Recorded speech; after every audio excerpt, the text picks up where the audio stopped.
kakatapos ko lang pong gumawa ng 2 audition.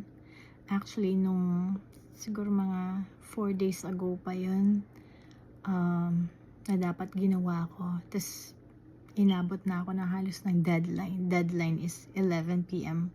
ngayon. Kumbaga, nasubmit ko siya like an hour and a half away from the deadline. Magkaibang role yung sinubmit ko, pero same siya ng deadline kasi iisa lang naman siyang project.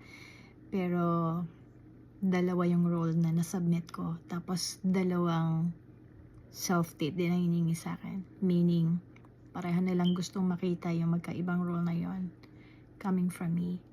Ang dami kong, nitong nakaraan, dami kong napalampas na mga auditions. Like, pinalampas, hindi ko ginawa. Tinamad ba ako? Ang word is hindi tinamad. Ang word is minsan parang napapagod. Napapagod ka na gusto mong ilang taon na rin po akong umaarte. Pero hanggang ngayon minsan may times na naiisip ko pa rin, magaling ba talaga? Kasi minsan parang ang dami namang na-audition, na sinubmitan, tapos hindi naman nakukuha. Ang sinasabi ko po is yung kung kailan yung may gustong-gusto kang project, tapos yun yung hindi mo nakukuha. So parang iniisip mo, magaling ba talaga ako? So pag nagdududa na akong ganon, nawawalan po ako ng motivation. Hindi naman sa walang gana, kundi hindi ko naman po sinasabi sa mga tao na uy, may gagawin ako, ipag-amo naman. Hindi naman palaging gumaganon po ako. So, most of the time, ako lang ang may alam na meron akong audition, na meron akong ganito. So, dahil ako lang ang may alam, ako lang din ang magpupush sa sarili ko. Gagawin ko ba o hindi? Gagawin ko ba o hindi? Tapos, pag nananalo yung sinasabi ng sarili ko, siguro palampasin mo na lang yan. Kasi, baka hindi ka rin makuha. So, pag madalas ganun yung sinasabi ko sa sarili ko, hindi ko siya ginagawa. Nalalampasan ako ng deadline, hindi ko na siya nagawa. Tapos minsan iniisip ko, nanghihinayang ba ako? Ano? Parang iniisip ko naman, kung manghihinayang ako, hindi ko naman alam kung para ba dun talaga ako. Kasi, alam niyo po, may mga times na parang pag nakita mo yung sinasubmitan mo na mga projects, gustong-gusto mo, ang ganda ng role nito, ang ganda ng project, tapos malaking bayad, ganyan. Pero, ang magsasabi po talaga kung okay ka o para doon, hindi ikaw eh.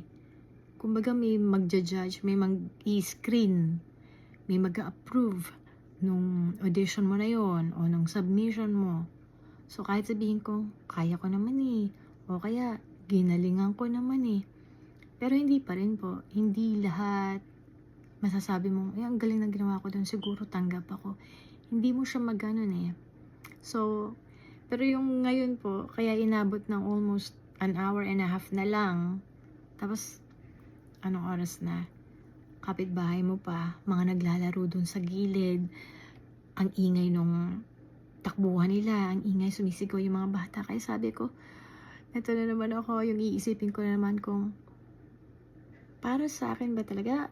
Sabi, nagpipray na talaga ako. Lord, sabi ko, tulungan niyo po ako. Sabi ko kasi ilang minutes na lang ang natitira. Deadline na, cut off na.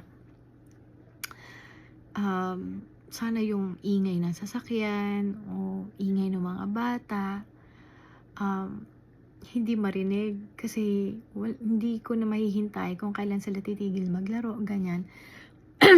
So anyway, yun po yung mga dilema. At saka, ito yung parang, siguro, kung tutuusin naman po, kumbaga, itong gusto kong mangyaring ito, yes, part of my dreams pa rin siya. Pero kumbaga, bonus na lang siya. Na-achieve ko naman na eh. Naging artista naman na. Nag-aartista pa rin.